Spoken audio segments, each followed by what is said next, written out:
Bem-vindos a mais um podcast da Rede Energia, a sua escola prática para o mercado. Eu sou a Andressa Farias, host desse podcast e uma das sócias da Rede Energia.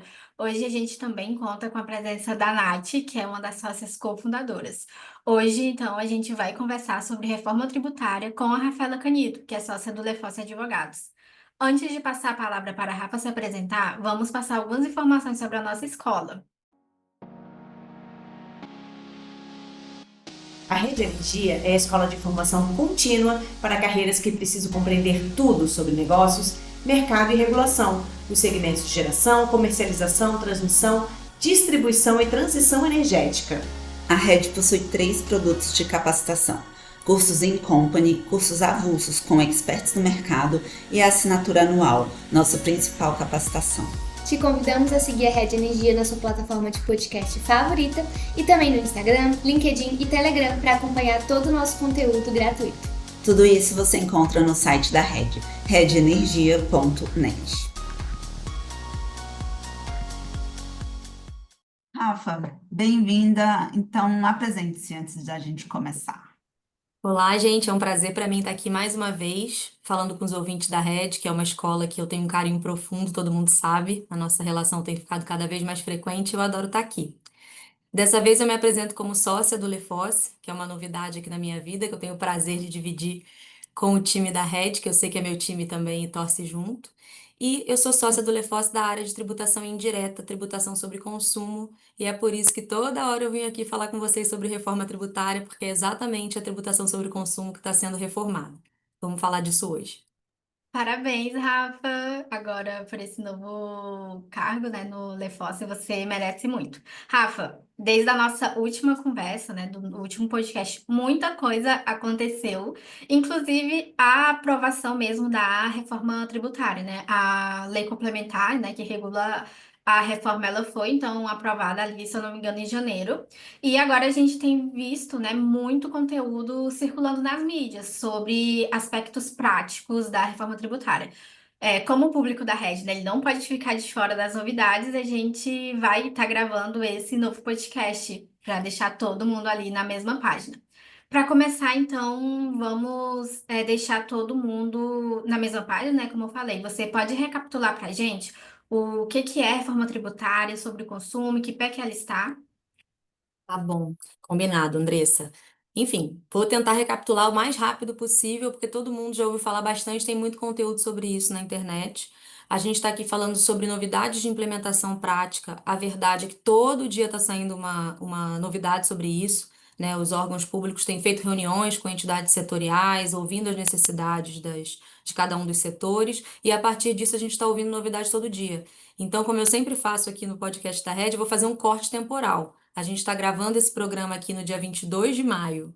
Então, gente, tudo que eu falar aqui vale até amanhã de 22 de maio, tá bom? Combinado? Porque pode ser que daqui até a edição do nosso episódio outras novidades tenham surgido e vale a pena a gente bater mais um papo, tá? A reforma está em construção. A parte de implementação é a mais complicada, porque é quando a gente tem que acoplar as necessidades de cada segmento, cada pessoa da cadeia de valor de cada negócio. Então, é normal ser dinâmico assim, é esperado. Eu acho que a boa notícia é que estamos prontos para isso, já estamos acostumados com complicação no Brasil, então acho que a gente vai lidar bem, né, com essa salada de novidade que está vindo. Não é a primeira vez que implementamos grandes novidades no Brasil, né? A nota fiscal eletrônica foi, por exemplo, um grande marco, de avanço tecnológico que a gente passou e passamos muito bem, então eu confio que vamos passar bem por essa alteração agora também. Em termos gerais, a reforma tributária vai mudar o tipo de tributação sobre o consumo que a gente está habituado nos últimos 30 anos. O que isso significa? O que é tributação sobre consumo? Tributação indireta, tributação sobre consumo, é aquele tributo que quem recolhe não é quem arca com o ônus financeiro dele. O que isso significa? É uma tributação que indiretamente repercute no consumidor final. Então, toda vez que eu vendo uma mercadoria, eu, como contribuinte do ICMS, que é o nosso tributo atual sobre consumo mais popular, eu recolho o ICMS, mas quem arca com o ônus financeiro disso é quem comprou de mim. E assim a cadeia vai seguindo, e normalmente os tributos, tributos indiretos têm uma sistemática não cumulativa de apuração. Você aproveita o crédito do que você comprou. O que que é o crédito? O tributo que incidiu no que você comprou. Você usa isso, coloca no cofrinho. Quando você vai revender esse produto ou algum produto que você produziu a partir do que você comprou, em tese você pode pegar esse crédito que você guardou no cofrinho e usar para pagar um pedaço do tributo devido. Essa sistemática é muito comum nos tributos indiretos, com exceção de duas situações, que é PIS/COFINS do sistema cumulativo, e aí quem tiver nesse sistema e estiver ouvindo a gente vai entender do que eu estou falando. Quem não tiver, nem invista tempo tentando entender, porque vai mudar tudo agora, então é um esforço que a gente não precisa ter.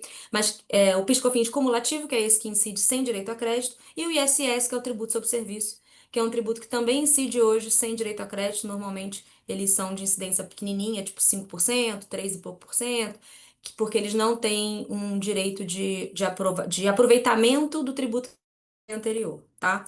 Falei isso bem superficial aqui, só para a gente entender o que que é tributação sobre o consumo e entender um pouco o que está mudando no novo sistema. Basicamente, o novo sistema muda premissas fundamentais, de aplicação prática da tributação sobre o consumo no Brasil. Hoje, a verdade da vida é que ninguém sabe quanto a gente paga de tributação indireta no que a gente consome. As regras são tão difíceis, a dinâmica de o que que dá crédito, o que que não dá crédito é tão complexa e foram ao longo do tempo sendo excluídas várias hipóteses de creditamento que você, no final do dia, não tem uma visão clara e efetiva da sua carga real, né, na atividade. Então, um dos pilares dessa reforma tributária é trazer transparência. Por exemplo, quando você apura o seu imposto de renda todo ano, quem apura imposto de renda, vê claramente quanto de imposto está indo para o governo. Então, você sabe exatamente quanto dos seus rendimentos foram para o governo. Então, você aplica você junta lá os rendimentos que você recebeu, você junta todas as despesas que o governo considera dedutíveis. Aqui no nosso exemplo, tributação sobre o consumo, as despesas dedutíveis de uma declaração de imposto de renda poderiam ser as nossas despesas que geram crédito, para a gente fazer o paralelo aqui com a tributação sobre o consumo. Você vê exatamente tudo que você recebeu, tudo que você pode deduzir, qual a base de cálculo que chegou no final, e você paga um DARF no final, exatamente com quanto de tributo você cooperou, né, com a nossa vaquinha tributária aqui no Brasil, para o governo federal. Você enxerga isso com muita clareza. Quando você compra um picolé, você não sabe isso com clareza. Você pode até ver lá no documento fiscal X% de ICMS, mas tem tanta coisa na cadeia de produção desse picolé, desde o IPI, que é o produto industrializado, desde os serviços que foram contratados durante essa cadeia para você fabricar esse picolé, até o próprio ICMS que chegou em você, o que que foi crédito que esse vendedor usou, o que que não foi, que você não tem clareza do quanto você está pagando de fato de tributo num picolé que você comprou. A reforma pretende mudar isso, ela pretende trazer transparência. Para trazer transparência, o tributo que incidiu no que você está comprando vai vir claramente ali na nota fiscal. Igual a gente vê em algumas compras nos Estados Unidos, quem já teve a oportunidade de conhecer os Estados Unidos, fazer alguma compra lá, né, o grupo dos privilegiados, vai poder perceber que lá nos Estados Unidos é muito claro que você separa ali quanto é VAT, que é como eles chamam, e você consegue até recuperar esse tributo no final se você for um turista e sair do país, porque a ideia não é que você arque com a tributação indireta daquele país, com a vaquinha ali daquele país, né? O nosso sistema é diferente, do que a gente está criando é diferente do norte-americano, mas esse exemplo de tributo por fora, de clareza, enquanto você pagou de tributo num picolé, por exemplo, fica muito claro e vai ser assim no nosso novo sistema, tá? Transparência é o primeiro grande marco. E esse primeiro grande marco muda a forma como a gente apura o tributo aqui. Em vez de ser um tributo por dentro da base de cálculo super complexo de calcular, você vai ter muito claro o que que é preço e o que que é tributo. Seu preço é 100, o tributo, se for 30, vai incidir 30. Aí vai ficar 130, uma nota de 130. Hoje não é assim. Hoje, se o tributo é 30, você calcula por dentro do 100, o 100 vira 110, que tá é uma confusão, e no final você não tem ideia do que é preço e o que que é tributo. E aí os nossos contratos vêm dizendo preço incluído tributo, preço sem tributo. A gente precisa ficar contratando isso comercialmente nas nossas operações por causa da complexidade do nosso sistema, tá? Uma outra mudança importante é que hoje a gente tem em tributos indiretos, pelo menos no ICMS, muito comum também no ISS, a gente tributa isso na origem. Então a regra principal é onde está o estabelecimento que está prestando ou vendendo, você recolhe o tributo. Na regra nova não vai ser assim, a regra nova vai procurar mercado consumidor. Que significa que o que significa que o tributo vai ser recolhido onde está o consumidor daquela operação. Então não é mais onde está a fábrica que vendeu a caneta. É agora onde está o comprador dessa caneta. Isso muda tudo na forma como a gente tributa, e isso traz repercussões, inclusive, de concessão de regime especial, benefícios fiscais, porque é muito comum, por exemplo, o mercado consumidor está em São Paulo, a indústria se coloca em Goiás, porque em Goiás tem benefícios de produção. E aí ela vai ter benefícios para ICMS lá em Goiás, melhora a margem de lucro dela, então ela trabalha lá para produzir lá e faz toda uma logística para trazer isso para o mercado consumidor de São Paulo. A ideia da reforma é acabar com essa influência da tributação sobre os negócios. Então, é um novo regime que se pretende neutro também. Ele traz neutralidade como um componente. Então, quer dizer que o tributo tem que ser indiferente. Ele vai sempre por fora da sua operação e quem vai arcar com isso no final é a pessoa física. É um tributo que tem que ser arcado por nós, enquanto cidadãos, no final do que a gente consumiu e não com resíduo tributário no meio da cadeia ou com aproveitamento econômico de alguma das partes alguns dos agentes da cadeia por conta de um benefício fiscal. Então, isso pode impactar na prática, na localização logística, por exemplo, localização física e no fluxo logístico das empresas hoje que se organizam com base em tributação. Isso tende a mudar também, tá? Fato gerador muda também. Hoje a gente vive um sistema que, conforme a natureza do que você faz, é um tributo diferente. Então, se você presta serviço, traz ISS. Se você vende mercadoria, é o ICMS. E assim vai. Agora não vai ser mais assim. Todas as operações econômicas têm a incidência de IBS e CBS, sem essa diferenciação do que é a natureza jurídica. E isso traz uma ampliação dos negócios que geram tributação indireta. Porque com a evolução tecnológica, o que a gente percebeu? Que ficou um monte de atividade fora do escopo da tributação indireta que a gente tinha criado. Pensa que o nosso sistema foi criado lá nos anos 80, quando foi feita a Constituição Federal de 88. E aí ele presumia a evolução tecnológica daquele período. Então, o Brasil fortemente industrializado, operações comerciais, menos serviço do que venda de mercadoria naquela época. O que se fez? Se fez uma tributação alta de ICMS em cima da indústria do comércio. Se criou o ISS sobre serviço, que é menorzinho, 5%. Você deixou alguns serviços tributados pelo ICMS com a alíquota maior, né, 20, 25%, 18%, que é transporte e telecom, que são grandes serviços, grandes atividades econômicas do Brasil, e os outros serviços ficaram para o ISS. E aí você deixa de fora dessa tributação direitos, você deixa de fora dessa tributação toda essa evolução tecnológica que a gente tem hoje. Teve discussão durante muito tempo, por exemplo, se os serviços de streaming eram serviços tributados ou não pelo ISS. E não eram, até que teve que ter uma alteração legislativa para incluir. Então a evolução tecnológica foi criando várias atividades que estavam fora disso. E aí a gente sentou agora e pensou, poxa, como é que a gente vai dividir a nossa vaquinha tributária aqui? Aí continua justo as indústrias pagarem tanto tributo, por exemplo, ou os serviços. A gente teve uma diferença de cultural, que a gente começou a consumir muito mais serviços nos últimos anos. Soluções, né? A gente tem ouvido falar muito em soluções, em que você entrega o pacote inteiro para o cliente ter o menos de trabalho de gerenciamento possível.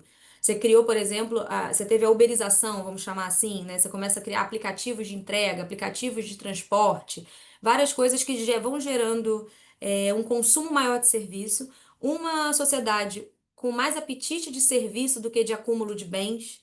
Então, as pessoas querem mais experiência hoje em dia do que querem acúmulo de bens. Então, você vai tendo uma mudança no mercado, uma mudança da concentração de onde o dinheiro está. Aí começou a se pensar, não, então é melhor a gente redividir como é que a gente apura os tributos. Porque tem uma fatia grande da economia que está sem tributar, sem essa tributação sobre o consumo, que é metade da tributação do Brasil. Então vamos redistribuir isso aqui. É como se a gente estivesse repactuando como é que a gente divide a conta desse restaurante. Sempre vai ter, eu só bebi água, eu bebi o uísque mais caro, né? Eu comi, eu não comi. Essa brigalhada sempre vai ter para a gente decidir como é que a gente divide a conta. Mas o que a gente está fazendo é redividir essa conta, tá? Isso também é uma variável importante, a gente equaliza ali quais são os fatos geradores. Da mesma forma, a gente tira todas as regras e complexidades de tomada de crédito. Tudo que você comprou, que teve BS-CBS, com raríssimas exceções, vai te gerar crédito.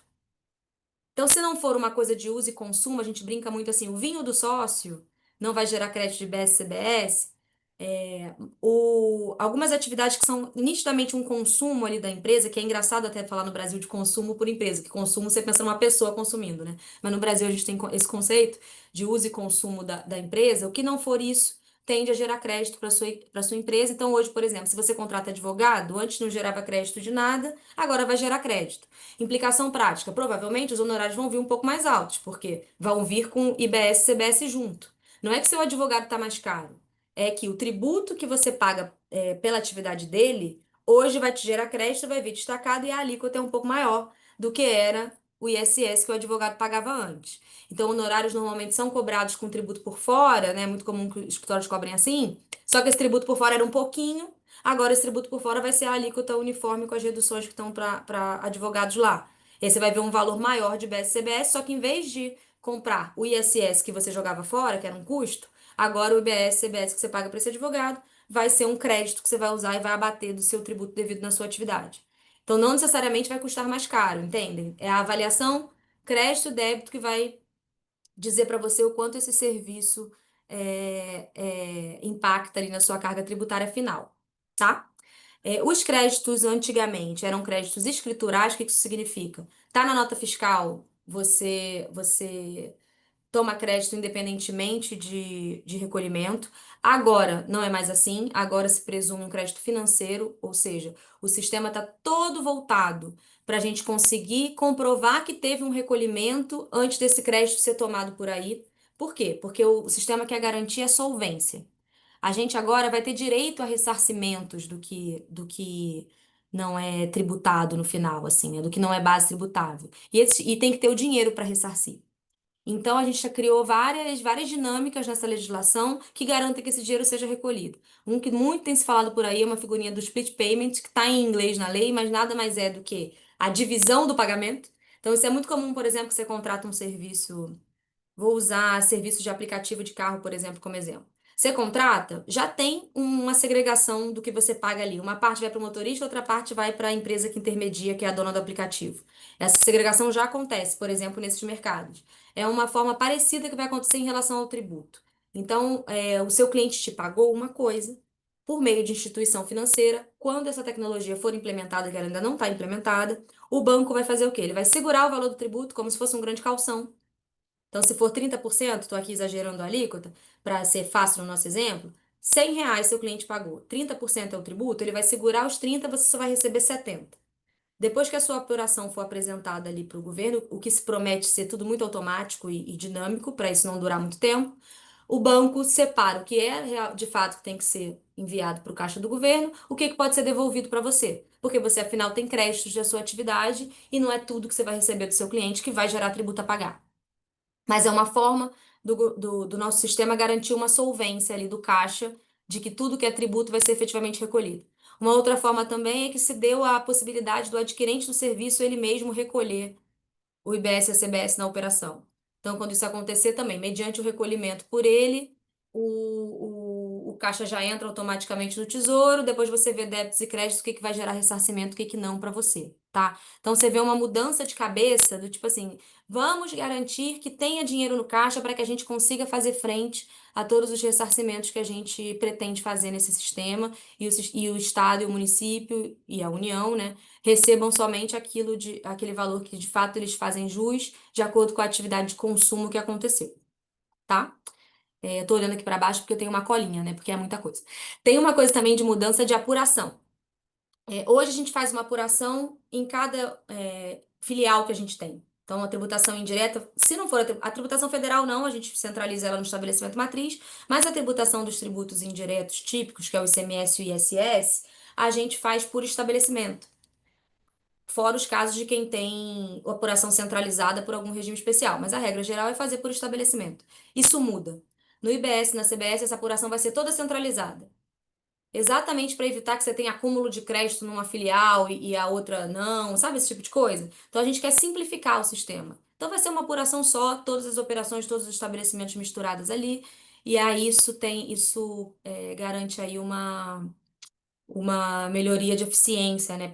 Garante, eu não sei, mas busca uma melhoria de eficiência ali nos nossos controles e sistemas, você não ter milhões de obrigações acessórias divididas entre todos os estados. E nessa conversa sobre obrigação acessória, eu acho que vale falar um pouquinho do que se pretende de obrigação acessória. Hoje as empresas vivem um caos, que você faz toda a apuração do tributo, depois você vai lá e entrega um monte de obrigação acessória para entes diferentes, uma confusão danada, e você tem que estar sempre antenado com isso, com 1.000 pessoas no departamento dando conta de tudo isso. A ideia de CBS-IBS é transformar a sua vida tão somente no cumprimento da emissão de nota fiscal ou do documento fiscal que for previsto para sua atividade, porque a gente ainda tem atividades que estão com documento não definido, porque não tem documento fiscal hoje, por exemplo, um arrendamento, uma locação, não emite nota fiscal hoje, né, de serviço nem de mercadoria. Então, o governo ainda está definindo qual documento vai ser. Mas a ideia é que seja, o contribuinte só emite o documento fiscal. Toda a apuração dele é assistida. Sabe quando você entra hoje na sua declaração de imposto de renda e a Receita já te mandou um monte de informação, de colinha para você botar na declaração? É um sistema, eu acho super legal. Você chega lá, já tem todo o médico que você foi, tudo que você fez ali já aparece para você e você só dá o ok. Você valida se está certo ou não, você faz a correção que precisar. Se pretende algo parecido para CBS e IBS. Então, o que o governo precisa saber vai estar no documento fiscal. Emitiu o documento fiscal, o governo vai receber essa informação e ele lá vai apurar com você esse esqueleto da sua apuração e você dá o ok. Você fala, isso aqui tá certo, isso aqui não tá certo, você corrige e tal. E aí vai ser uma apuração muito mais simplificada. Essa é a ideia, do novo cumprimento de obrigação acessória, mas a gente já tem um monte de discussão em relação a isso que a gente pode falar mais pra frente. Em resumida, e falei pra caramba, mas isso é um resumo, eu juro pra vocês. Né, em resumida explanação, vamos dizer assim, é isso que, em grandes linhas, a gente está propondo aqui como sociedade de alteração do nosso sistema de tributação. E em que pé a gente está? A parte que dava para ser regulamentada por lei complementar, porque já tinha um acordo entre todos os entes, a gente já disciplinou na Lei Complementar 214, que é essa que a Andressa, antenadíssima, já falou aí na nossa introdução, que foi publicada em janeiro. Então, grande parte do arcabouço desse sistema a gente já tem definido na Lei Complementar 214. Tem uma outra parte que está mais relacionada à obrigação acessória, aproveitamento de créditos de ICMS hoje no novo sistema, contencioso tributário, de como vão ser as fiscalizações desse tributo, como vai ser o contencioso tributário desse tributo, como vai ser a aplicação de multas, essas coisas. Essa outra parte está sendo objeto de um outro PL que está em tramitação ainda no Congresso Nacional, tá? Então ainda vem uma segunda parte da reforma tributária por via de lei complementar. Isso é uma coisa importante de saber, ela não está totalmente já regulada em lei complementar. O que que a gente está esperando agora? Que venha um regulamentaço que o governo está prometendo, o governo federal, que ele vai fazer um super regulamento gigante, como tem o regulamento do imposto de renda. Em vez de ter um regulamento do ICMS, do IBS, né, do IBS para cada estado, como tem o regulamento do ICMS, a gente vai ter um grande regulamentão que promete fazer ali um bem bolado das regras de CBS e de IBS para que a gente consiga ter as regras definidas de detalhamento e implementação de fato, tá? Então a gente está esperando esse regulamento sair e esse regulamento depende também da resolução de como vai ficar um comitê gestor, enfim, e coisas que a gente pode falar aqui mais para frente também, para eu não ficar falando muito eternamente. É isso que eu acho que tem de resumo de principais pontos. Não sei se eu respondi sua pergunta, Andressa. Excelente, Rafa. Ô, Rafa, a próxima pergunta vai bem nessa direção, assim, de que tá, a lei complementar foi aprovada, mas ainda depende de definições, né? Quais que seriam essas definições e quais são os aspectos práticos que têm aparecido na mídia, comentando sobre essa pendência? Isso é um assunto que eu gosto muito de conversar.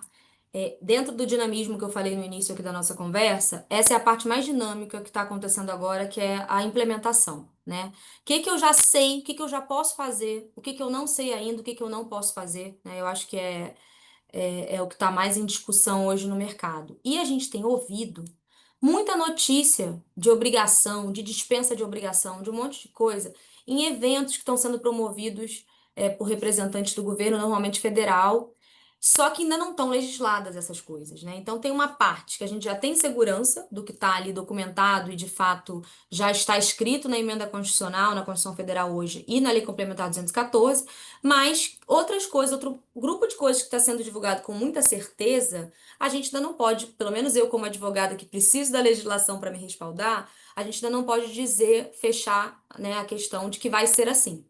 Então tem uma grande parte escrita a lápis ainda, né? E eu acho bom com a gente colocar isso no radar, né, dos ouvintes da rede, de todo mundo, né? Não só os ouvintes da rede, todo mundo levem a palavra, né, do que ainda está incerto para frente, né, para para pessoas, inclusive, que ainda não ouviram, ainda não tiveram o privilégio de ouvir o podcast da Rede. Mas o que que a gente tem aqui de sólido? A lei complementar fala, tem que emitir documento fiscal. Essa é a obrigação do contribuinte. Já temos documento fiscal para todo mundo? Não temos, tá? Já temos o que muda no documento fiscal. Quem emite documento fiscal hoje? Já tem o que muda nesse documento fiscal para fins de atender essa resolução? Resoluções técnicas têm sido publicadas, né, pelos entes, falando o que que muda, o que que não muda, mas isso ainda está muito adstrito à competência de cada estado e cada município. Como é que ele vai colocar ali no layout da nota fiscal dele a inclusão do IBS e da CBS, tá? Então a gente tem linhas gerais definidas já pelos órgãos que dão diretrizes para os estados e municípios definirem suas obrigações acessórias, mas a gente não tem fechado exatamente como vai ser a obrigação em cada município e em cada estado. Então, isso é importante ter no radar. Isso inviabiliza o meu preparo? Não inviabiliza. A gente conversa mais pra frente aqui como a gente se prepara. Mas é importante ter na cabeça, saiu uma norma geral nacional que fala como é uma nota fiscal, ela saiu como uma diretriz. Isso precisa ser implementado pelo respectivo ente no sistema de quem você emite a nota. No sistema de quem a sua nota hoje conversa, tá bom? Uma coisa importante ter no radar. Se fala muito também sobre a DARI, não DARI, DERI, desculpa, que é uma declaração eletrônica para os regimes específicos. Se fala muito desde a semana passada, quando a Receita Federal fez um evento em que ela divulgou que estava sendo projetada e criada, desenvolvida essa declaração, que vai ser o documento fiscal eletrônico de todo mundo que não emite nota fiscal hoje. Ainda não sabemos como vai ser essa DERI, que informações deve constar lá, e ela de fato ainda não existe. Ainda não existe a divulgação hoje, 22 de maio, ainda não existe a divulgação do layout dessa declaração, nem das regras de entrega, nem nada disso, tá? Então a gente tem uma satisfação do órgão federal de que isso vai ser feito, de que isso está em construção, que já apazigua o coração de muita gente, mas a gente ainda não tem esse documento de fato definido. E o que que isso impacta não ter ainda esse documento de fato definido? Eu não consigo parametrizar meu sistema, que em alguns negócios leva meses, pode levar 10 meses para eu conseguir parametrizar um sistema e colocar lá todas as informações que precisa para entregar um documento fiscal. A gente já está em maio, né? A CBS, a alíquota teste de CBS e IBS começam em 2026. E aí a gente tem uma discussão se vai ter recolhimento ou não dessa alíquota teste, mas isso é uma outra questão. Enfim, essas questões práticas vêm causando bastante ansiedade, e, de fato, é ótimo que a Receita Federal dê uma satisfação do que está em andamento. Mas é muito importante que a gente tenha clareza que são coisas em andamento, né? Então, essa DER ainda não existe. Então, o pessoal que tem regime específico, o pessoal que não emite nota hoje, arrendamento, essas coisas, estejam atentos, porque ainda não existe, tá? Fala-se sobre a dispensa do recolhimento da alíquota teste se na Lei Complementar 214, né? Você pode poder ser dispensado dessa alíquota teste se cumprir a obrigação acessória. Só que a gente tem essa situação de que ainda não tem obrigação acessória para todo mundo para ser cumprida. Então, embora a Receita Federal esteja dizendo nos eventos, CBS e BS vão ser dispensados em 2026 e ninguém vai precisar fazer recolhimento de alíquota teste. Essa dispensa depende da obrigação acessória, então a gente tem que estar atento para ver se não vai entrar aí num espaço de alguma contingência por deixar de recolher, porque, por outro lado, não está sendo criado um código de receita para fazer esse recolhimento se você quiser fazer, né? Então, são repercussões que podem advir do fato da gente ainda não ter a obrigação acessória muito definida. A gente já sabe que vai ter um cadastro de identificação único de todo mundo. Hoje a gente tem CNPJ numérico, inscrição estadual, inscrição municipal, maior confusão. IBS, CBS vai unificar isso. Você vai ter um cadastro só. As empresas vão ter, tipo, a gente só deveria ter o CPF também, né? A gente tem outros cadastros, mas para fins fiscais a gente tem o CPF, né? CPF que a gente apresenta em qualquer órgão que a gente vá, a empresa vai ter o CPF dela, né? Que é um CNPJ único, um cadastro único, que vai ser um CNPJ alfanumérico. O que isso significa? Como somos muitos, o número não vai dar conta da gente, então vai ser uma combinação de letras e números. E saber isso já é super importante, porque a gente já consegue adaptar os nossos sistemas para receberem cadastro de letras e números, porque hoje eles estão aceitando um CNPJ só numérico, tá? Então já é um spoiler aí do que dá para ser feito. Além disso, o governo prometeu a disponibilização de uma calculadora auxiliar de IBS-CBS e do ROC. O que que é o ROC? O ROC é uma plataforma unificada que está na lei, que ela precisa existir, que a Receita Federal está desenvolvendo. A Receita Federal tem um timaço assim, de desenvolvimento do sistema, então eu acho que vai ficar bastante legal essa plataforma. Em alguns eventos eles já apresentaram como é que está ficando a carinha desse ROC. E o que que é o ROC? É um registro de operações de consumo, é isso que significa. E para que que ele serve? Ele é um grande tradutor de documento fiscal. Porque hoje o transportador emite CTE, conhecimento de transporte, né? Quem vende mercadoria emite a nota fiscal para mercadoria. Quem presta serviço emite a nota fiscal de serviço. Cada documento desse com uma diagramação, com um layout diferente. Para a gente não ter, todos nós, que adaptarmos a um sistema único, um jeito único de emitir documento fiscal, eles muito inteligentemente criaram um tradutor de documento fiscal. Então, esse ROC vai conhecer todos os documentos fiscais que existem hoje no Brasil. Quando você emitir já no seu sistema, que você já está acostumado, essas informações vão comunicar com o ROC, ele vai traduzir e entregar para o sistema da Receita as informações que ela precisa para apurar IBS e CBS. A ideia é super legal. Tá em planejamento, mas ele também ainda não existe oficialmente. Alguns contribuintes vão testar ainda. Enfim, fase de implementação, gente. Estamos no ano de colocar as coisas em prática. Mas é isso que eu tenho ouvido falar, e essa é a diferença do que está certo já na lei e do que ainda está em construção e depende de uma publicação oficial. Rafa, como você falou, né? A gente está em maio e, tecnicamente, né, o que está ali é que em janeiro a gente já começaria, então, esse período teste. E aí você comentou, né, que tem que ter esse regulamentaço, então imagino que ele precise sair antes de janeiro. Então, vamos supor, né, que tudo vai acontecer bem e em janeiro a gente já vai precisar tá aí cumprindo as obrigações acessórias, a gente já vai precisar estar fazendo esse recolhimento. Janeiro tá aí, mas ainda falta um pouquinho. Enquanto isso, o que que os contribuintes eles já podem fazer para se preparar? Você comentou da questão de alfanumérico, eu já até anotei aqui, que é uma coisa que é muito importante, né, a gente se adaptar. Imagino aí que qualquer sistema, mesmo que seja simples, só para receber o cadastro de uma nota fiscal, hoje é só numérico, então isso é uma coisa que eu já até anotei aqui, que é super importante. Eu queria ouvir mais dicas nesse sentido. Ótimo, Andressa. E a gente não precisa esperar 2026. Já tem muita gente se organizando desde ontem, tá? Tem bastante coisa que já dá para a gente fazer, né? Esse negócio do cadastro alfanumérico, por exemplo, não é só para nota fiscal, né? Às vezes seu cadastro mesmo de cliente. Sei lá, você tem um sistema, você tem um salão de beleza que atende cliente, você faz lá o cadastro, você põe os dados do seu cliente no cadastro. Não vai ser mais o salão de beleza não atende CNPJ, né? Mas o meu exemplo foi ruim, mas vou continuar com o meu exemplo ruim. Vamos supor que o salão de beleza atendesse todos os CNPJs do Brasil. Você vai ter que colocar lá o CNPJ com letrinha, e seu sistema pode não aceitar, né? Então é importante que a gente perceba a repercussão da mudança tributária em outras esferas do nosso negócio, de dia a dia, que podem ali gerar um, um, pro- um embaraço ali, um problema na hora de cadastrar. O teu funcionário lá na ponta vai ficar sem ter sistema para cadastrar as coisas, então é importante você estar ligado nisso. O que que as empresas já estão fazendo? O que que a gente recomenda que essas empresas façam? Primeiro de tudo, acho que o mais importante é a gente avaliar impacto. Dinheiro mesmo, gente. Impacto em margem e fluxo de caixa.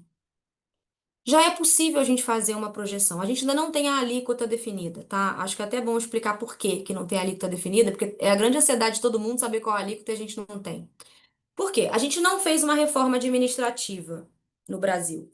Os nossos entes continuam com a mesma conta. Então, no nosso exemplo do restaurante, a nossa conta continua igual. O consumo já está sendo feito dos produtos, das refeições, das bebidas e das comidas lá, e a conta é a mesma. A quantidade de refeições é a mesma. O que que a gente está repaginando? Como dividir a conta.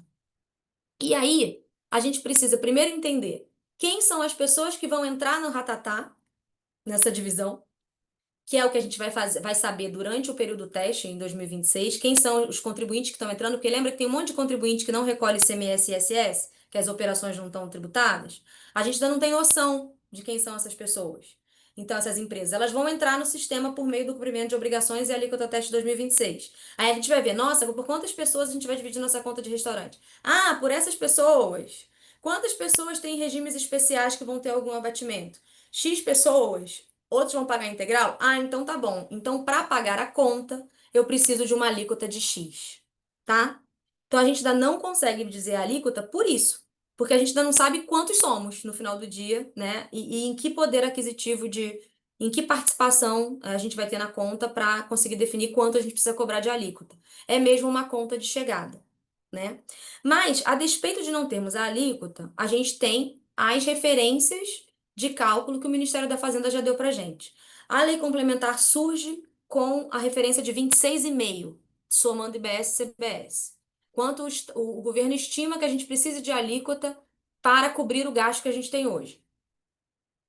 Essa estimativa, os especialistas nesses cálculos, especialistas econômicos, né, que não são aqui os tributaristas, advogados, são os economistas, eles já estão com uma estimativa que precisa chegar em 28%, 29% mais ou menos, para cobrir todos os regimes especiais que entraram depois, durante a discussão da Lei Complementar 214. Por quê? Se alguém tem um regime especial específico que vai pagar um pouquinho menos, óbvio que isso impacta na alíquota geral de todo mundo, concordam? Porque se alguém na conta vai pagar menos, alguém vai precisar pagar um pouquinho mais, e a ideia é que divida igualmente por todo mundo que não está pagando. Funciona muito assim os subsídios no setor elétrico, por exemplo. Então, acho que é um jeito muito, né? Se você dá subsídio para alguém, normalmente aumenta o encargo do resto, não é isso? É a mesma coisa tributária, não tem mágica. Dinheiro é dinheiro, conta é conta. Então, para pagar, a gente tem que fazer as mesmas construções e seguir os mesmos caminhos. Então, hoje se fala muito numa alíquota de 28, esse número não é fechado, cravado em pedra, esse é um número de referência que não está nem na legislação ainda. E a gente tem que observar as autonomias dos estados e dos municípios. É referência para eles, eles podem colocar a alíquota que eles quiserem, tá? Não tem ali uma limitação. A limitação mínima vai ser o gasto dele, a limitação máxima é o céu, de quanto ele vai definir de alíquota. Não acredito que eles vão fazer esse tipo de imposição, assim, eu aqui, minha crença, né, no meu CPF, né, não acredito que vão colocar uma alíquota muito mais alta do que a referência, porque senão as pessoas vão se mudar do município. Porque lembra que é o consumidor que vai arcar com tributo? Eles vão se mudar. Então, se ficar muito caro ir ao mercado no município X, eu vou mudar para outro, né? Mas podem acontecer pequenas coisas assim. Municípios têm uma grande concentração de outlets, né? Varejão, lojas assim. Eles podem colocar alíquota um pouquinho menor para manter esses outlets ali.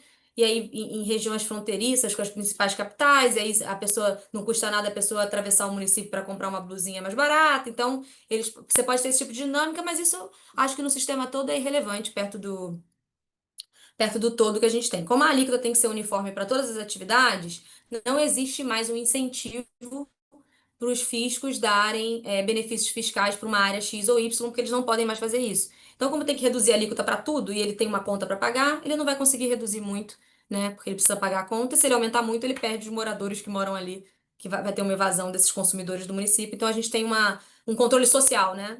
De impacto social disso que está acontecendo. Mas a gente já consegue pegar essa alíquota de referência e fazer um diagnóstico mesmo. Planilha, gente, modelagem. Qual é a minha foto do que eu faço hoje? Qual a minha repercussão econômica de tributo hoje na minha operação, na minha margem, no meu fluxo de caixa? Se eu compro a prazo, vendo à vista, se eu compro à vista, vendo a prazo, qual a diferença que faz?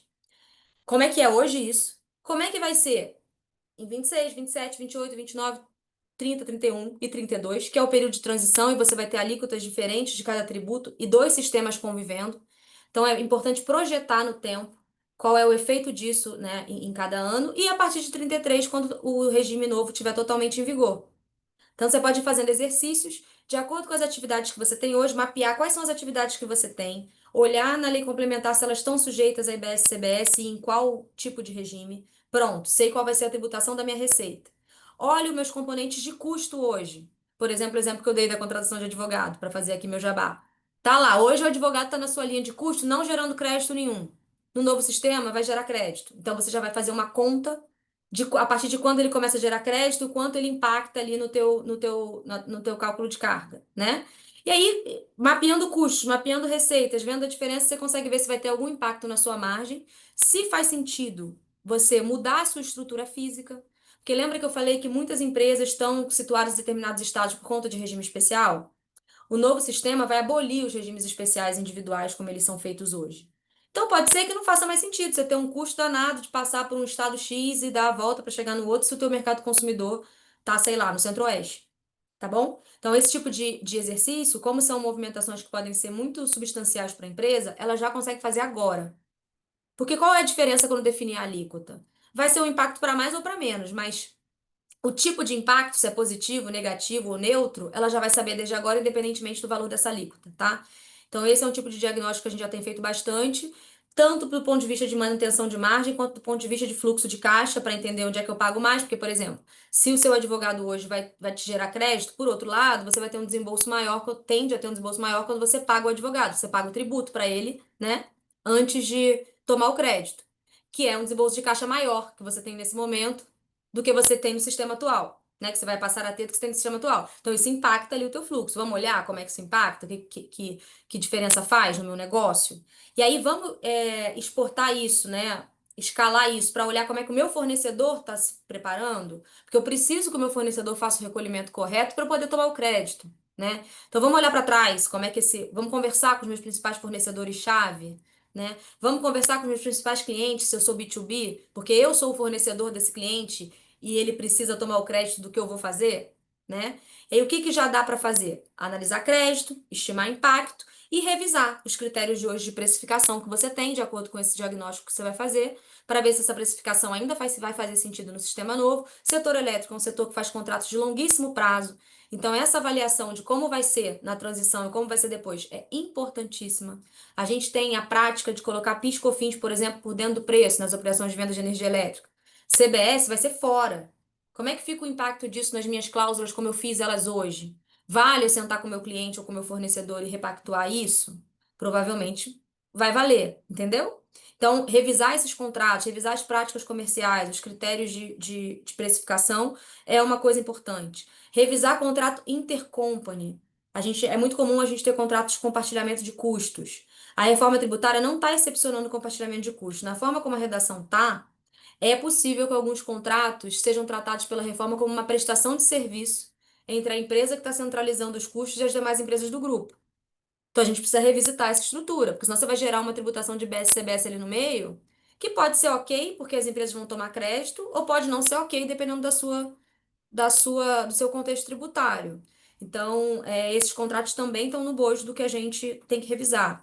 Vamos supor, você tem uma operação B2C, você atende consumidor final. Você vai precisar informar qual é o município desse cliente. Onde é que ele está estabelecido na tua obrigação acessória, no teu documento fiscal. Talvez os seus cadastros não estejam aptos para isso, não estejam atualizados para isso. Então, você já consegue fazer práticas comerciais agora para entrar em contato com esses teus clientes e ir pegando os dados que você vai precisar ter quando você começar a emitir esse documento fiscal. E como o comercial é uma parte delicada do nosso negócio, normalmente, tem que começar o quanto antes esse plano. Ah, vou fazer uma super campanha promocional, atualize seu cadastro e ganhe não sei o quê. Às vezes sim, entendeu? Às vezes sim, isso precisa de tempo, né? E esse tempo está cada vez mais curto. Então, são coisas que a gente já pode fazer desde agora. Rever as nossas práticas e processos de documentação de reembolso de despesa. É muito comum, Andressa viajou pela rede. Hotel, táxi, restaurante, tudo que você consumiu, você pega a notinha para a rede te reembolsar, né? Para a sociedade te reembolsar disso. Para isso gerar crédito IBS CBS, você vai ter que observar determinados critérios. Talvez esse documento tenha que sair no nome da própria empresa.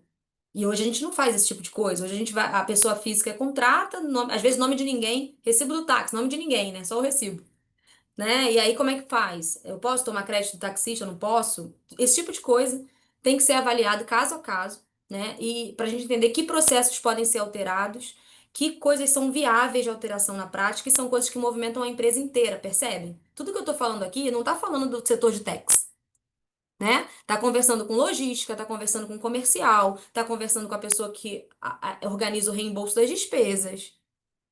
Então, assim, são vários setores. Você vai do almoxarifado à alta liderança, impactos profundos no negócio, que para você entender a viabilidade da manutenção do seu negócio, ou a viabilidade da manutenção do seu negócio como ele é hoje, ou mesmo a oportunidade de você otimizar suas práticas e simplificar as suas práticas também, de acordo com o que não é mais necessário fazer no novo sistema. Tá? Então, todas essas revisões, eu já vejo o movimento dos clientes fazendo a adaptação do sistema de TI, as conversas com o pessoal, né, de TI, com RP e tudo mais, para garantir que essas alterações sejam implementadas no prazo adequado. Estudos técnicos, inclusive, de remodelagem do negócio. Vamos supor que eu fiz esse negócio aqui por razão tributária. Eu faço a estrutura desse jeito porque é mais barato para mim e eu me organizei tributariamente para isso. Agora, eu vou ter a mesma tributação do outro modelo que eu tinha vontade de fazer comercialmente, mas eu não faço porque ia ficar muito caro e ia ficar inviável economicamente. Talvez agora você possa fazer. Então, passou esse diagnóstico de impacto de margem, impacto de fluxo, ver que situação você fica, você já pode avaliar que outras estruturas de negócio, propostas de valor você pode ter no seu negócio e, de repente, migrar. Porque você já não tem mais o vetor, né? A intenção da Receita, a intenção do Congresso Nacional, da União Federal, dos estados e municípios, era de que você deixasse de ter o tributário como um vetor. Então, essa remodelagem, esse replanejamento de negócio é até esperado e aconselhável. Porque se o tributário não entra mais na conta, aqui a gente pode pensar uma outra forma de fazer negócio que comercialmente faça mais sentido, né, geograficamente faça mais sentido. Enfim, tem bastante coisa que já dá para fazer em 2025, percebe, Andressa? E aí, em 26, começou a alíquota teste, aí você vai fazer, já vai ter que ter o seu CNPJ alfanumérico adaptado, você vai ter os registros de cadastro único, aí você já começa a emitir o documento fiscal. Aí eu falei pra vocês que tem um monte de gente que não emite documento fiscal hoje e adere ainda está em construção essa declaração. Essas pessoas não podem fazer nada? Não, elas podem. Elas podem olhar, por exemplo, o layout das notas fiscais hoje do prestador de serviço e do vendedor de mercadoria e garantir que ela tem as informações nos cadastros dela que estão naquela nota. Porque provavelmente a Adere não vai fugir muito disso, percebem? Então, esse mesmo movimento de recadastramento, de olhar as informações que eu tenho, de levantar custo contábil, custos na contabilidade, tal, eu consigo fazer sem saber qual é o documento que eu vou emitir. Então, esse é um trabalho, eu brinco que tem que ser método ágil, para quem entende de gestão de projeto. Não dá para ser o método tradicional, que você vai esperando cada coisa ficar definida para ir implementando no teu projeto. Você tem que ter um grande projetão dentro da empresa, que é um projeto multidisciplinar de várias áreas, que ele vai mudando de acordo com a dinâmica da regulamentação, que vai mudando também, mas os setores todos apostos, já coletando as informações que a gente precisa para conseguir implementar sem nenhum risco para o nosso negócio e garantindo a manutenção do negócio e às vezes até o crescimento. Perfeito. Anotei aqui, eu acho que quase 2 folhas só dessa sua fala agora. Muito boa, Rafa. E não é tudo, tá? Esse foi o que veio na minha cabeça aqui falando com vocês. Ô, Rafa, e sobre as obrigações acessórias? Para quem deixar de cumpri-las, existe alguma consequência, alguma penalidade? As penalidades ainda estão sendo objeto do projeto 108, que é aquele que eu falei para vocês. Lembra que eu falei que o contencioso está sendo definido num outro foro de projeto de lei complementar no Congresso? Então, as penalidades para tudo ainda estão sendo definidas lá, a grosso modo. Mas sobre esse tema, eu queria chamar muita atenção para esse ponto que eu já tangenciei aqui no que eu estava falando, sobre o recolhimento da alíquota teste, né? As obrigações acessórias em 2026 me preocupam um pouco mais para esses segmentos que não têm uma obrigação acessória definida ainda.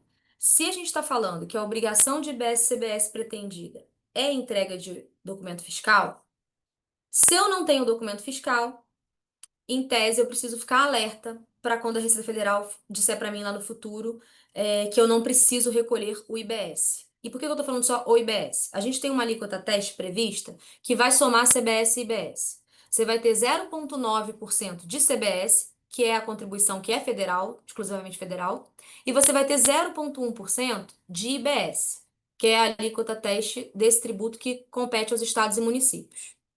A lei complementar fala duas coisas. Ela fala: quem cumprir obrigação acessória estará dispensado do recolhimento da alíquota teste em geral. E aí aqui engloba CBS e IBS, em 2026, né, essa dispensa. E ela fala uma outra coisa: contribuintes que estão sujeitos a PIS/COFINS não precisam recolher a alíquota teste de CBS. Por que que ele fala isso? Porque essa alíquota teste vai ser compensada com PIS/COFINS mesmo. E quem recolhe PIS/COFINS já entrega as obrigações acessórias de PIS/COFINS. Então significa que a Receita Federal já tem as informações que ela precisa. Então a lei complementar está presumindo que a Receita pode dispensar a CBS o 09, porque ela vai ter que fazer uma compensação à toa ali no sistema. Essa pessoa pode recolher só PIS/COFINS e a Receita já tem as informações que precisa. Agora, IBS é diferente. IBS não está na esfera de competência da União, pura e simples. Para isso, tem a criação do comitê gestor, que é aquela figura super complexa que está sendo criada nesse sistema, que é um comitê que vai olhar ali pela apuração e recolhimento do IBS. E esse 01 Para ser dispensado, tem que ter o cumprimento da obrigação acessória. Quem tem nota fiscal definida e os layouts estão sendo adaptados, vai destacar CBS e IBS nessa nota, a alíquota teste, tá ótimo, tá bonito, não precisa recolher, tá dentro da lei. Quem não tem, me preocupa um pouco mais. Por quê? Porque esse 0,1%, ele é um valor previsto na lei que vai ser recolhido como teste para o contribuinte, mas que não é um ônus para o contribuinte, não é um custo para o contribuinte. Por quê? Porque ele tem o direito de compensar esse 0,1 de IBS com os tributos federais. Então, ele recolhe 0,1 para testarem o sistema, porque os fiscos também estão aprendendo ainda a usar o novo sistema, mas ele pega esse 0,1 e abate lá dos tributos federais dele, na conta. Então, ele paga um pouquinho menos de tributo federal. Tá tudo certo. Só que esse 0,1 na lei é dedicado a financiar o comitê gestor. Ou seja, esse 0,1 não vai para o cofre da União, ele vai para o cofre do comitê gestor. Na prática, significa dizer que a União suporta esse custo, porque compensa com o tributo que ela receberia, mas ele tem um deslocamento, uma alocação para sustentar o comitê gestor que está sendo criado e não tem fonte de renda, né, fonte de financiamento. Então, o financiamento vem do comitê gestor, primeiro por um empréstimo que a União vai fazer logo no D0, uma parte do dinheiro, e a outra parte do dinheiro vem exatamente da arrecadação desse 0,1. Quando a Receita fala não precisa recolher, porque se você não tem obrigação acessória cumprida está, porque foi isso que eu ouvi alguns especialistas falando, se não tem obrigação acessória, então está cumprido. Eu tenho um receio de que o comitê gestor recém-constituído fale, opa, não é bem assim não. Tem uma obrigação acessória, vamos cumprir, né? Vamos criar essa obrigação acessória, porque se não tem obrigação acessória, a sua obrigação é recolher o 0,1, porque você não está cumprindo a obrigação acessória, né? E aí eu não sei muito bem como é que vai ser essa dinâmica, se isso vai acontecer. Então, por isso que até a nossa ansiedade que essa obrigação acessória seja editada logo, publicada logo, para que a gente se adeque logo, para a gente não abrir aqui um tipo de contingência do contribuinte que não tem nada a ver com isso, que está tendo que recolher o teste só para os estados testarem como é que o sistema vai ser, né? Então, se chegar lá no limite, virando 2026, a gente não tem uma obrigação acessória que a gente consiga cumprir, eu acho que tem que se avaliar as vias cabíveis aí para conseguir garantir um recolhimento desse 0,1 de teste para evitar que a gente tenha alguma dor de cabeça, tá, Nath? Rafa, você falou algumas vezes na figura do comitê gestor, né? Você pode explicar um pouquinho qual é o papel dele e também, assim, o que está pendente, por que que ele ainda não começou os trabalhos, digamos assim, e se a gente está se inspirando em algum modelo que já existe no mundo ou se isso é uma inovação mesmo aqui do Brasil? Isso é uma inovação do Brasil, Andressa. É uma figura super interessante que a gente ainda vai ver como vai funcionar na prática, né? A gente fica falando assim com desconfiança porque o brasileiro é desconfiado, né? Já passamos por poucas e boas em tributação, né? Mas o que acontece com essa figura? Se criou, como são mais de 5 mil municípios, 27 unidades da federação, se criou uma figura que vai ser um comitê mesmo, representante todos esses entes, para tomar as decisões de regulamentação e gestão do IBS junto com a Receita Federal. Então, CBS e IBS vão ser geridos, CBS pela Receita, IBS por esse comitê gestor. Foi uma forma de conferir um aspecto prático, porque você imagina que loucura, 5 mil municípios discutindo a gestão, né, do IBS, do IBS ao longo dos anos, ressarcimento, normas de implementação, porque os regulamentos têm que ser feitos por ato conjunto do comitê gestor com a Receita. Então, ele é, na verdade, um comitê de representantes desses entes. O que está acontecendo na vida real? A gente já tem a eleição desse comitê, os eleitos por parte dos estados, os 27 representantes, mas a gente não chegou num consenso sobre o município, tá? As eleições, tem uma briga entre dois órgãos de representação de município, para eu não falar o nome errado. É a Frente Nacional de Prefeitos e a Confederação Nacional de Municípios estão discutindo hoje, judicialmente, qual é o foro de municípios que são elegíveis. E aí você tem a Frente Nacional de Prefeitos com os principais municípios do ponto de vista econômico, e você tem a Confederação Nacional de Municípios com outros municípios que não são esses com poder econômico.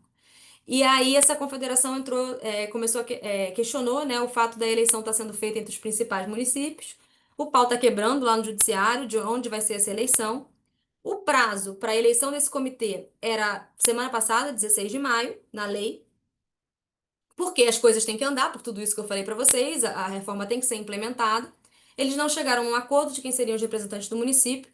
A decisão que se tomou foi: vamos seguir com o comitê gestor só com os estados, enquanto os municípios não se resolvem. E esse comitê gestor vai eleger um presidente, só que esse presidente vai ser eleito só entre os representantes do estado, olha a loucura. E aí vão começar a ser editadas as normas, e eu, sinceramente, não tenho a menor ideia do que vai acontecer aqui. Porque o fato é, a legitimidade das decisões que o comitê gestor vai tomar pode ser posta em xeque. Eu não tenho segurança de dizer que, pelo benefício, pela eficiência da implementação da reforma, a gente consegue dizer, de alguma forma, que o comitê gestor está fazendo sem metade dos representantes é válido, entendem? Então, é essa confusão que a gente está vivendo com o comitê gestor hoje, é a incerteza. Para os nossos clientes e para nós mesmos, eu nem sei que recomendação dá, porque realmente a reforma precisa andar, gente. Então, né, conforme as regulamentações foram sendo publicadas, vamos nos adequando na fé de que esses entes vão entrar em um acordo, pelo melhor interesse do nosso país, porque realmente isso era uma coisa que não estava na conta aqui do cronograma de implementação da reforma. Rafa, muito bom. Encaminhando para o final, muitas novidades. Você trouxe algumas indefinições importantes ainda, mas eu queria que nesse recado final você dissesse algum conselho ou recomendação para deixar para os ouvintes e principalmente, né, voltado para o nosso público ali do setor elétrico. Teria como retomar alguns, resumir e retomar, porque você já falou vários, né? Já falei, já tem bastante conteúdo aqui para a gente trabalhar. Eu acho que a mensagem que fica é: calculem o impacto, né, da reforma nos seus negócios. Isso pode ser feito internamente, como pode ser feito junto com a assessoria, né? Escritórios de advocacia ajudam nisso, empresas de auditoria ajudam nisso. Tem vários prestadores de serviço que podem te ajudar. Tragam para a mesa, façam um projeto mesmo dentro da sua empresa. Isso é o ideal. Um projeto, porque isso envolve várias áreas. Então, você precisa da participação da alta liderança aqui para falar, isso é importante para mim, separar um orçamento para isso, né? Recomendar um líder desse projeto, que pode ser a pessoa de tax, como pode não ser, depende do contexto de cada empresa. Reunir um representante, nomear mesmo, nomes, dê nome aos bois. Quem é o responsável pela reforma tributária em cada setor? Esse coordenador do projeto faz um projeto mesmo ali de implementação. Separa quais são as tarefas, as distribuições de cada área, que informação essas pessoas têm que perseguir, coloca prazos, e aí vai, junto com as consultorias que forem contratadas. Se forem contratadas, tem empresas fazendo só isso internamente, mas se contratar as consultorias junto ali, com as consultorias remanejando esse plano, até chegar numa remodelagem, se for necessário. Mas eu acho que tem que ter um plano de implementação e quem não começou já está atrasado, sabe, Nath? Acho que essa que é a mensagem que eu queria passar aqui, principal. Estudem como as suas operações vão ser impactadas para vocês não serem pegos desprevenidos. Já temos material suficiente para começar a trabalhar.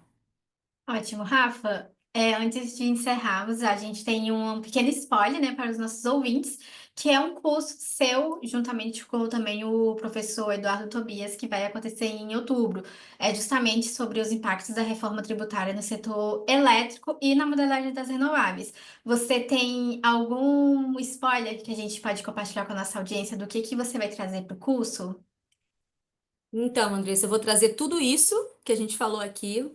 Acho que de uma forma, obviamente, mais estruturada e espero que com definições, porque até outubro, gente, eu espero sinceramente que a gente já tenha uma regulamentação para dar conselhos e recomendações mais precisas para os nossos alunos, tá bom? Inclusive, o que a gente tem ouvido no mercado é que a regulamentação tem uma parte toda dedicada ao setor elétrico que fala com requinte de detalhes, né? Porque ele já tem as minutas, né, dessa regulamentação, mas que fala com requinte de detalhes sobre responsabilidades pelas coisas, se a CCE, por exemplo, vai ser responsável por algum recolhimento, se não vai ser, tipo, detalhes mesmo, né, do funcionamento do setor elétrico. Estou com super expectativa para esse regulamento sair para a gente ver, e o que eu espero é conseguir levar já em outubro esses insights para os nossos alunos, porque essa regulamentação já foi publicada. Se não for publicada, aí a gente vai fazer uma abordagem lá com o que a gente tiver de informação, mas totalmente focada nos modelos de negócio que são praticados no setor elétrico hoje. A gente teve uma conversa mais geral, que vale para qualquer contribuinte, mas lá no curso, como sempre, a gente vai fazer uma abordagem mais prática, voltada para os segmentos que os alunos da rede trabalham.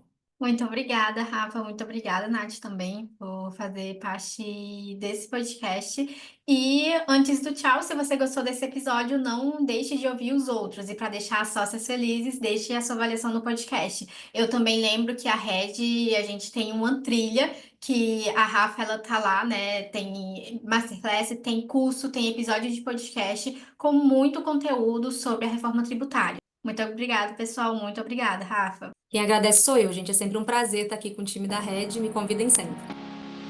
Este foi mais um episódio do Redcast, que também está disponível no YouTube e na plataforma da Red Energia. Acompanhe o Redcast na sua plataforma favorita e receba uma notificação sempre que adicionarmos um novo episódio. Se você gostou desse episódio, não esqueça de compartilhar e deixar um comentário ou avaliação. Até a próxima!